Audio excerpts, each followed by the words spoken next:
Kolar ticket ವಿಚಾರದಲ್ಲಿ ಬಂಡಾಯ ಆಗಿದೆ ಈಗಾಗಲೇ. ಅವರೊಂದು ಹೇಳ್ತಾರೆ, ಇವರೊಂದು ಹೇಳ್ತಾರೆ. ರಾಮನಗರದಲ್ಲಿ ಸಿಎಂ ಸಿದ್ದರಾಮಯ್ಯ ಹೇಳಿಕೆ ನೀಡಿದ್ದಾರೆ.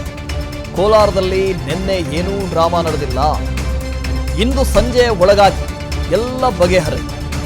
ಕೋಲಾರ ಕ್ಷೇತ್ರದ ಟಿಕೆಟ್ ಕಗ್ಗಂಟು ಬಗೆಹರಿಯುತ್ತೆ. ಜಿಲ್ಲೆಯವರ ಅಭಿಪ್ರಾಯವನ್ನು ಕೇಳಿ ತೀರ್ಮಾನ ಮಾಡ್ತೀವಿ ಅಂತ ಹೇಳಿದ್ದಾರೆ.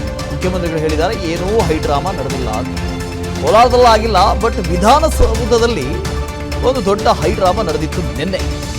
5 ಜನ ಸಚಿವರು ಸೇರಿಸಿದಂತೆ ರಾಜೀನಾಮೆ ಕೊಡ್ತೀವಿ ಅಂತ ಬಂದಿತ್ತು. ಮುನಿಯಪ್ಪನವರ ಬಣ, ರಮೇಶ್ ಕುಮಾರ್ ಅವರ ಬಣ, ಈ 2 ಬಣಗಳ ಮಧ್ಯೆ ಒಳಜಗಳ ತಾರಕಕ್ಕೇರಿ. ಆದರೆ ಜಿಲ್ಲೆಯವರ ಅಭಿಪ್ರಾಯವನ್ನು ಕೇಳಿ ತೀರ್ಮಾನ ಮಾಡ್ತೀವಿ ಅಂತ ಮುಖ್ಯಮಂತ್ರಿಗಳು ಹೇಳಿದ್ದಾರೆ.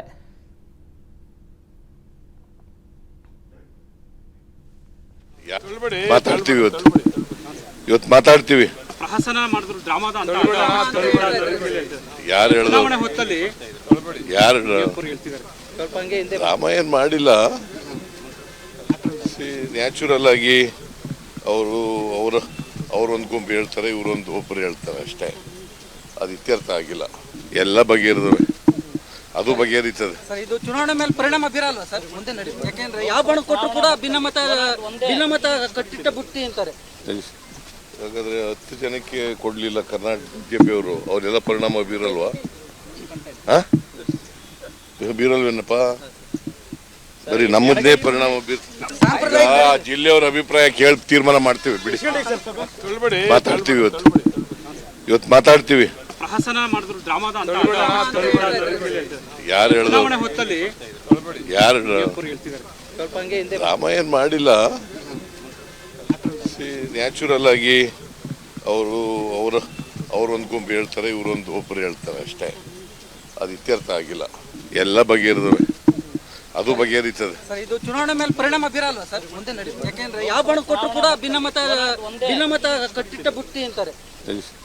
ಹಾಗಾದ್ರೆ 10 ಜನಕ್ಕೆ ಕೊಡ್ಲಿಲ್ಲ ಕರ್ನಾಟಕ ಬಿಜೆಪಿ ಅವರು, ಅವರೆಲ್ಲ ಪರಿಣಾಮ ಬೀರಲ್ವಾ?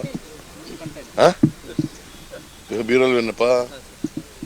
ಬರೀ ನಮ್ಮದೇ ಪರಿಣಾಮ ಜಿಲ್ಲೆಯವರ ಅಭಿಪ್ರಾಯ ಕೇಳಿ ತೀರ್ಮಾನ ಮಾಡ್ತೀವಿ. ಬಿಡಿ, ಮಾತಾಡ್ತೀವಿ. ಇನ್ನದು ಸಿಎಂ ಹೇಳಿರೋಂಥ ಮಾತು ಅಂಥದ್ದೇನಿಲ್ಲ.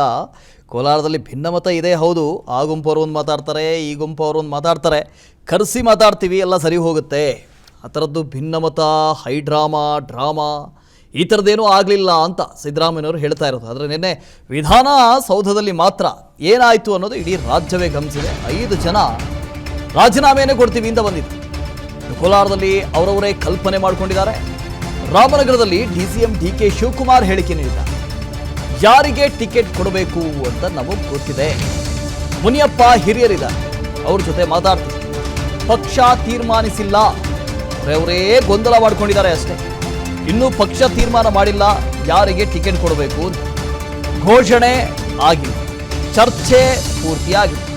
ಅವರವರೇ ಏನೇನೋ ಅನ್ಕೊಂಡು ಈ ತೀರ್ಮಾನಗಳನ್ನ ತೆಗೆದುಕೊಂಡಿದ್ದಾರೆ. ಆದರೆ ಪಕ್ಷದ ತೀರ್ಮಾನವೇ ಅಂತಿಮ. ಮುನಿಯಪ್ಪನವರಿದ್ದಾರೆ, ಬಹಳ ಹಿರಿಯರಿದ್ದಾರೆ, ಅವ್ರನ್ನ ಕರೆಸ್ತೀವಿ, ಮಾತಾಡ್ತೀವಿ, ಸಮಾಧಾನ ಪಡಿಸ್ತೀವಿ ಅಂತಾರೆ. ಪಾರ್ಟಿ ಶಿಸ್ತಿನ ಪ್ರಯಾರಿಟಿ ನಮ್ಗೆ. ಇಲ್ಲೂ ನಾನು ಹೇಳ್ತಾ ಇದ್ದೀನಿ, ಮುಖ್ಯಮಂತ್ರಿನೂ ಹೇಳ್ತಾ ಇದ್ದಾರೆ, ಡೆಲ್ಲಿಯವರು ಹೇಳ್ತಾ ಇದ್ದಾರೆ, ಎಲ್ಲರೂ ಹೇಳ್ತಾ ಇದ್ದಾರೆ. First everyone should be in the line of party. Muniyappa ಹೇಳ್ತಾರೆ ಸಾಂಪ್ರದಾಯಿಕವಾಗಿ ಕೊಟ್ಟಂತೆ ಎಡಗೈ ಸಮುದಾಯಕ್ಕೆ ಕೊಡಬೇಕು ಅಂತ. ಅದನ್ನೆಲ್ಲ ಆಯ್ತು, ನಮ್ಗೆ ಗೊತ್ತಿದೆ ಯಾರು ಕೊಡಬೇಕು ಅಂತ. ಮುನಿಯಪ್ಪನವ್ರ ಸೀನಿಯರ್ ಲೀಡರ್, ಅವ್ರ ಅಡ್ವೈಸು ನಾವು ಗಮನಿಸೋಣ, ಬೇರೆಯವ್ರ ಅಡ್ವೈಸು, MLA ಅಡ್ವೈಸು ಗಮನಿಸೋಣ. ಯಾರು ಹೇಳಿದ್ದು? ನಾನಿನ್ನ ಡ್ರಾಫ್ಟ್ ಇದೆ ಅಷ್ಟೇ, ಡ್ರಾಫ್ಟ್ಗಳಿದೆ ಅಷ್ಟೇ. ಎಲ್ಲೆಲ್ಲಿ ಮಾಡಬೇಕು ಅಂತ ಡ್ರಾಫ್ಟ್ ಇದೆ. ಬಸವ ಬಾಗೇವಾಡಿ ಇದೆ, ಬಸವ ಕಲ್ಯಾಣ ಇದೆ, ಇದೆಲ್ಲ ಇದೆ. ಕೆಲವು ಕ್ಯಾಂಡಿಡೇಟ್ ಎಲ್ಲ ಫೈನಲೈಸ್ ಆದ್ಮೇಲೆ ನಾವು ಮಾಡ್ತೀವಿ. ಅನುಕ್ಷಣದ ಸುದ್ದಿಗಳಿಗಾಗಿ ವಿಸ್ತಾರ ನ್ಯೂಸ್ ಯೂಟ್ಯೂಬ್ ಚಾನೆಲ್ ಸಬ್ಸ್ಕ್ರೈಬ್ ಮಾಡಿ. ಹೊಸ ಸುದ್ದಿಗಳ ನೋಟಿಫಿಕೇಶನ್ಗಾಗಿ ಬೆಲ್ ಐಕಾನ್ ಕ್ಲಿಕ್ ಮಾಡಿ. ಲೇಟೆಸ್ಟ್ ಅಪ್ಡೇಟ್ಸ್ಗಾಗಿ www.vistaranews.com ವೆಬ್ಸೈಟ್ಗೆ ವಿಸಿಟ್ ಮಾಡಿ. ಅಂಗೈಯಲ್ಲೇ ಜಗತ್ತಿನ ಸುದ್ದಿ ತಿಳಿಯಲು ವಿಸ್ತಾರ ನ್ಯೂಸ್ ಕನ್ನಡ ಆಪ್ ಡೌನ್ಲೋಡ್ ಮಾಡಿ.